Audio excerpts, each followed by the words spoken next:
好多人以為瞓唔到係因為唔夠攰，但係其實呢個概念係錯嘅。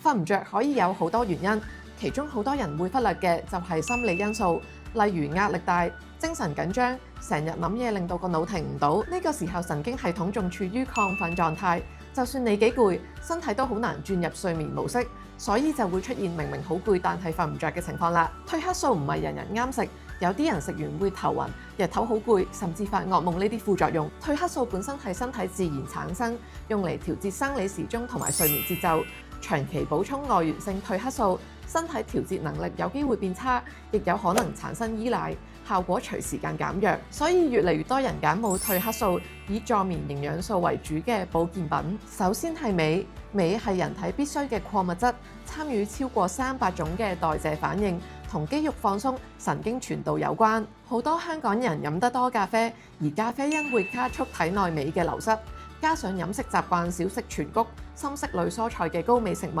容易出現鎂攝取不足。呢類人夜晚特別容易肌肉抽筋或者心情緊張，適量補充鎂可以幫助肌肉放鬆、平衡神經系統，令身體比較容易進入休息狀態。仲有係茶葉類植物嘅天然氨基酸 L 茶氨酸，佢可以幫助提升放鬆感同減壓，幫助更快入睡同減少半夜扎醒或者發噩夢嘅情況。不過單靠飲茶較難達到改善睡眠嘅劑量，所以會建議揀有專利技術去提取嘅高濃度 L 茶氨酸補充品。最後係天然嘅抑制性神經傳導物質 GABA。GABA 係大腦思緒嘅開關掣，有助減慢腦部活動，促進入睡同埋深層睡眠。日常飲食可以由蔬果、全穀同埋發酵食物入面攝取，但係單靠食物好難保證攝取量，所以揀一款優質嘅助眠保健品係一個高效能嘅選擇。除咗常見嘅檸檬酸鎂、蘋果酸鎂同埋甘氨酸鎂，仲可以留意 L 蘇糖酸鎂，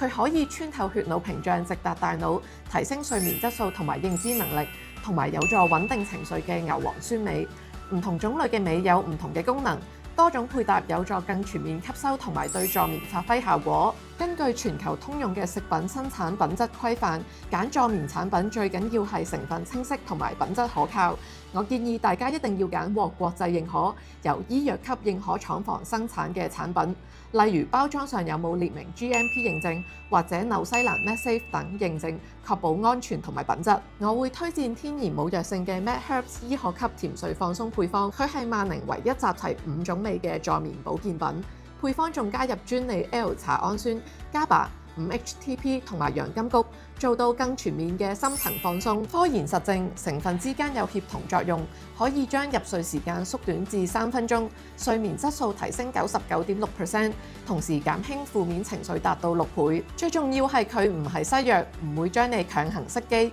而係透過穩定自律神經，幫身體自然放鬆入睡同埋提升休息效果。當身體細胞喺深層睡眠入面得到真正修復，瞓醒精神自然更充足。如果你都有瞓唔着、易扎醒嘅問題，不妨去萬寧 Cinnamore 或者草基專門店買嚟試下啦。